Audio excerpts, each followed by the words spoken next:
Selamat datang di sebuah perjalanan melintasi jalan berliku menuju kehidupan yang sederhana dan berharga.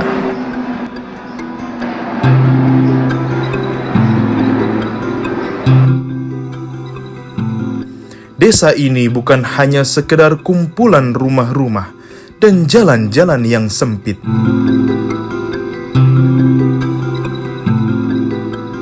Bagaimana pendapat Bapak mendeskripsikan Bojong Rangkas ini, desa Bojong Rangkas ini? Kaitan apanya? Secara umumnya aja gitu. Di bidang? Ya, dari mulai lingkungannya, mungkin terus ekonominya, gitu. Kesehatannya, pendidikannya. Banyak sekali ya. Garis besarnya aja. Ya, garis besar saya kalau di bidang pendidikan mungkin variasi ya. Ada yang dari lulusan SD, SMP, SMA, perguruan tinggi, ada yang S1 juga, ada yang S2 juga. Malah di desa Bojong Rangkas itu juga ada profesor. Karena kan di Bojong Rangkas ini kan ada perumahan terkait IPB itu di bidang pendidikan. Ya. Kalau kita lihat persentasenya sih pastilah kebanyakan antara SMP dan SMA ya, dibandingin dengan SD perguruan tinggi. Tetapi juga memiliki sebuah potensi. Di setiap sudutnya terpancar kehangatan dalam tatapan penduduknya yang penuh dengan senyuman. Mereka hidup dalam ritme alam, menjalin harmoni dengan bumi yang memberikan kehidupan. Namun, di balik keindahan visualnya, desa ini juga menyimpan impian dan aspirasi. Kaitan dengan bidang ekonomi itu juga ya pekerjaan juga macam-macam ya. Ada yang PNS, ada yang TNI Polri ya. Kemudian juga ada yang serabutan ya. Maksudnya buruh harian lepas ya. Ada juga petani ya. Ada juga pedagang ya. Jadi kalau masalah ekonomi mungkin bukan hanya di desa Bojong Rangkas saja ya. Di wilayah lain pun pasti akan bervariasi. Pada umumnya ya baik kesehatan, pendidikan, dan pekerjaan. Seperti itulah ya variatifnya. Itu saja mungkin yang bisa Bapak jawab ya. Hanya memang ada yang menonjol di desa Bojong Rangkas itu, yaitu tentang home industry plus ya.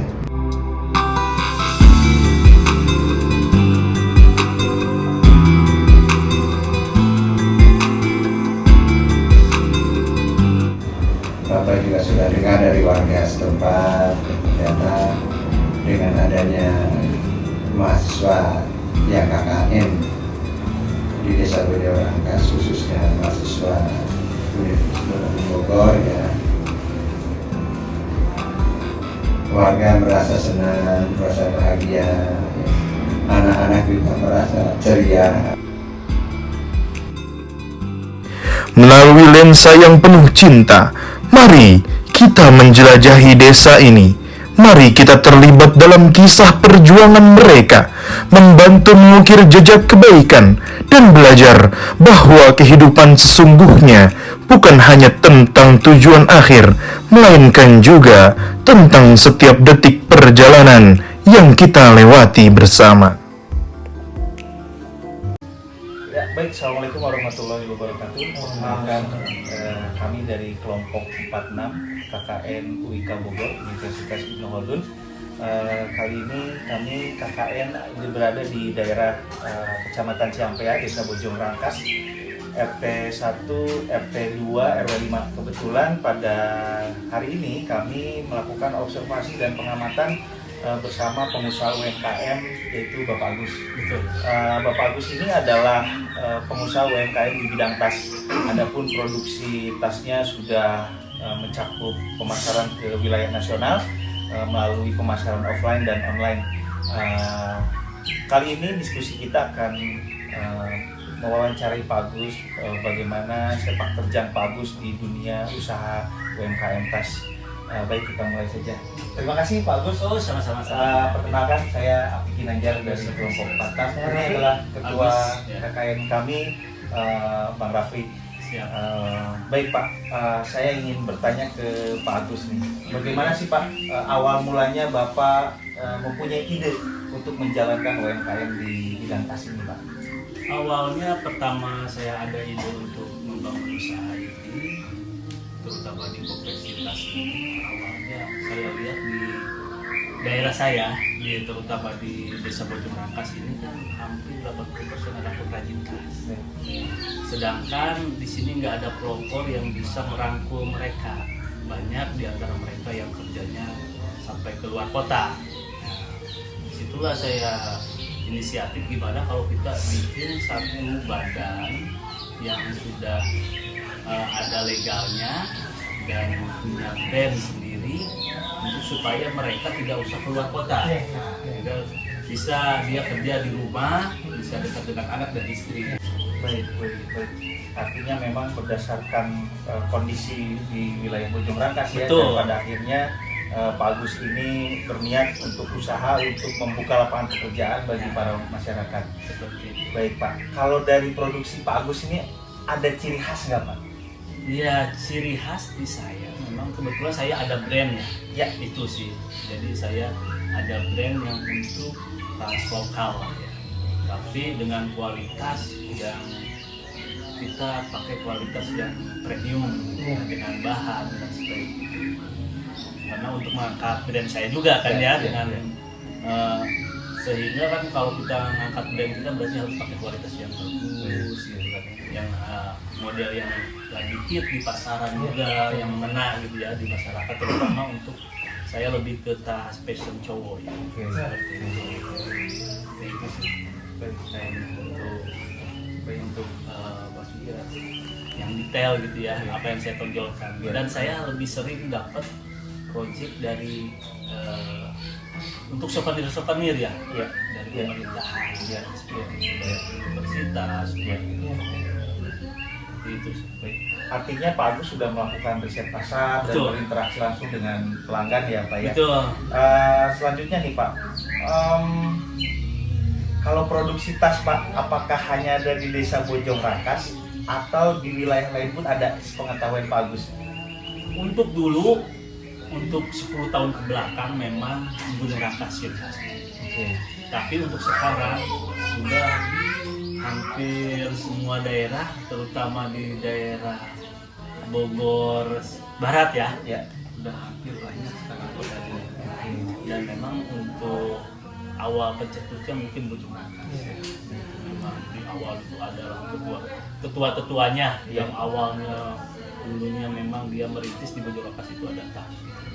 Untuk sekarang hampir daerah Lewilia, daerah Pesanan, Sadeng, udah Dramaga, udah banyak yang tas untuk sekarang berjalan gitu.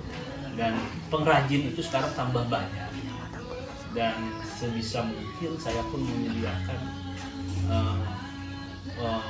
menyediakan maksudnya kerjaannya itu ya. Jadi saya cari proyek-proyek tas untuk bisa supaya mereka bisa bekerja untuk kebutuhan keluarga mereka. Baik. Kalau kami lihat nih Pak, dari produksi tas yang Bapak buat, terus dari jumlah kuantiti mingguan waktu kita observasi,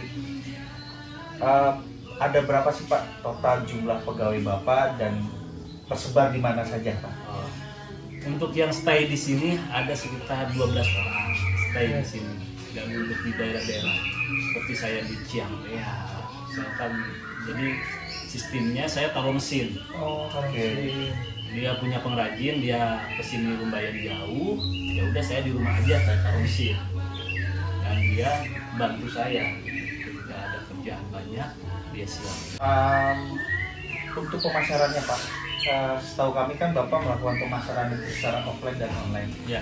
Kalau boleh bercerita Pak, bagaimana sistem pemasaran yang Bapak lakukan? Terus untuk warga masyarakat nih bisa mengetahui produk bagus ini bagaimana? Coba Pak. Kalau saya terus terang sekarang di online ya semua ya, kita menggunakan media sosial ya terutama ya untuk mengangkat brand ini. Dan ya kita tahulah kekuatan media sosial seperti apa. Yang penting kita bisa keluar uang dulu gitu. kita bakar uang dulu untuk mengangkat brand kita ini. Ini pertanyaan terakhir nih, tapi pertanyaan terakhir ini memang lebih kepada kami meminta saran, Iya. ilmu pengetahuan, pelajaran atau wejangan bagi kaum muda nih, karena kan mahasiswa KKN kita di UIK juga anak-anak muda nih. Siap. Siapa tahu nih mereka ini ingin berusaha UMKM tas, atau kepada warga masyarakat nanti yang menonton video ini, Betul. seperti apa sih Pak? Mangga Pak, silakan. Yang penting ya dalam dunia konveksi ya, terutama ini konveksi ya, saya pun nggak di cuma di tas doang, juga di baju itu main produksi juga. Yang penting berani tapi harus ada planning, jangan hanya berani nggak ada planning. Terus harus berani mencoba. Awal pasti kegagalan itu pasti, cuman itu yang bisa bikin kita kokoh ya, kuat ya nanti. Saya bisa bertahan seperti sekarang ini, masa itu sekitar 8 tahun. 8 tahun itu cari kepercayaan orang gitu ya. Alhamdulillah setelah 8 tahun masa itu saya udah kuat dan sekarang saya stabil. Dan sekarang bisa punya brand sendiri. Terus jangan lupa gunakan media sosial. Ya. Intinya adalah punya semangat, punya passion, punya rencana, dan ya ingin mencoba. High risk, high return. Nah itu pelajaran buat teman-teman. Terus satu lagi, pandai beradaptasi karena memang sekarang adalah era digitalisasi. Baik, demikianlah sesi wawancara kami kelompok 46 KKN UIK Bogor Universitas Ibnu Khaldun dengan pengusaha tas UMKM Pak Agus di Desa Bojong Rangkas, Kecamatan Ciampea, Kabupaten Bogor. Wabillahi taufiq wal hidayah. Wassalamualaikum warahmatullahi wabarakatuh.